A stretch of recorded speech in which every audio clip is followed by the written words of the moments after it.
Exams करीब आ रहे हैं और आपको है तलाश इंपॉर्टेंट क्वेश्चंस की। तो इस वीडियो के अंदर मैं आपके लिए लेकर आया हूँ 9377 natural resources of Pakistan and there management के इंपॉर्टेंट क्वेश्चंस आपके एग्ज़ाम्स की प्रिपरेशन के लिए। तो शुरू करते हैं आज की इस वीडियो को। नेचुरल रिसोर्सेज से जो इंपॉर्टेंट क्वेश्चंस हैं उनमें डिफाइन नेचुरल रिसोर्सेज यानी कि नेचुरल रिसोर्सेज की डेफिनेशन, इसके अलावा एक्सप्लेन देयर इंपॉर्टेंस और उनकी अहमियत को एक्सप्लेन करना होगा। इसके अलावा differentiate between renewable and non renewable resources with example, यानी कि रीन्यूएबल और नॉन रीन्यूएबल जो रिसोर्सेज होते हैं उनके दरमियान फ़र्क वाजे करना होगा, वो भी एग्जांपल्स के साथ। इसके अलावा discuss the role of natural resources in the economy of Pakistan. Natural resources का जो रोल है पाकिस्तान की इकोनॉमी के अंदर उसको डिस्कस करना होगा। इसके अलावा फॉरेस्ट रिसोर्सेज की हम बात करें तो इसमें highlight the importance of forest इन पाकिस्तान, जो अहमियत है फॉरेस्ट की पाकिस्तान के अंदर उसको हाईलाइट करना होगा। इसके अलावा how has deforestation affected climate and environment in Pakistan, किस तरीके से डिफॉरेस्टेशन ने अफेक्ट किया है क्लाइमेट को भी और एनवायरनमेंट को भी पाकिस्तान के अंदर। इसके अलावा discuss causes and solutions of forest depletion, अब क्या क्या कॉजेज़ हैं और सोल्यूशन हल भी क्या है फॉरेस्ट डिप्लीशन का।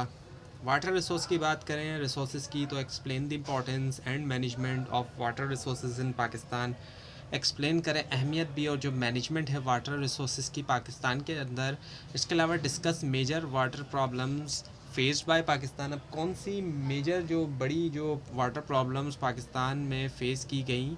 इसके अलावा suggest solutions for water scarcity, अब जो वाटर स्केर्सिटी है, जो कमी है उसकी जो किल्लत है उसके लिए जो सॉल्यूशंस हैं वो क्या हैं। क्लाइमेट एंड क्लाइमेट चेंज के हवाले से अगर हम देखें different types of climate in Pakistan, अब पाकिस्तान में जो मुख्तलिफ टाइप्स हैं क्लाइमेट की उनको डिस्कस करना होगा। इसके अलावा explain the effects of climate change on human life, अब क्लाइमेट चेंज का क्या इफेक्ट है ह्यूमन लाइफ के ऊपर। इसके अलावा how does climate change impact agriculture and economy, और क्या असर पड़ता है क्लाइमेट चेंज का एग्रीकल्चर और इकोनॉमी के ऊपर।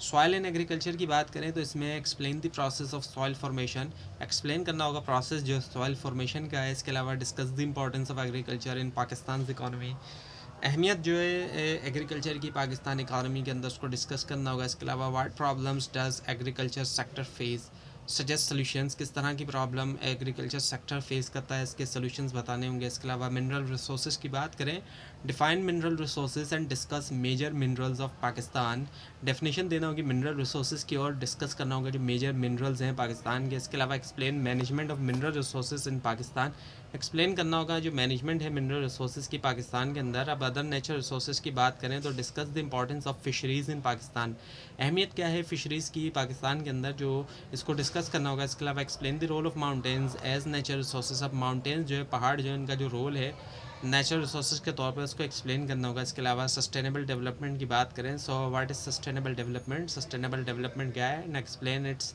प्रिंसिपल्स, और उसके प्रिंसिपल्स जो उसूल हैं उनको एक्सप्लेन करना होगा। इसके अलावा discuss strategies for sustainable use of natural resources, strategies discuss करना होगी जो सस्टेनेबल यूज़ के लिए है नेचुरल रिसोर्सेज की। अब एनालिटिकल या क्रिटिकल क्वेश्चंस की बात करें so natural resources are the backbone of Pakistan economy, discuss natural resources backbone है पाकिस्तान की इकोनॉमी की, उसको आपने डिस्कस करना होगा। इसके अलावा evaluate government policies for resource management in Pakistan, evaluate करना होगा एग्जामिन करना होगा जो गवर्नमेंट पॉलिसीज़ हैं रिसोर्स मैनेजमेंट के लिए पाकिस्तान के अंदर। इसके अलावा discuss environmental challenges due to over use of resources, अब इन्वायरमेंटल चैलेंजेस का जो सामना करना पड़ता है ओवर यूज़ होने की वजह से रिसोर्सेज की, उसको डिस्कस करना होगा। उसके अलावा बेसिक्स या डेफिनेशन की हम बात करें तो इसमें डिफाइन डिफॉरेस्टेशन की डेफिनेशन देना होगी। इसके अलावा रीन्यूएबल रिसोर्सेज क्या हैं डिफ़ाइन करना होगा। क्लाइमेट चेंज, सॉइल इरोशन क्या है ये बताना होगा। इसके अलावा डिफ़ाइन करना होगा, डेफिनेशन देना होगी सस्टेनेबल डेवलपमेंट को। तो ये थी आज की वीडियो। आपके इस बारे में कोई क्वेश्चन हो, खासतौर पर इसमें कोई मिस्टेक दिखाई दे ज़रूर हाईलाइट कीजिए, और इस पूरी सीरीज़ को देखने के लिए और एग्जाम्स की प्रिपरेशन के लिए इस चैनल को सब्सक्राइब कीजिए, बेल आइकन के ऊपर क्लिक कीजिए। Thanks for watching this video and best of luck.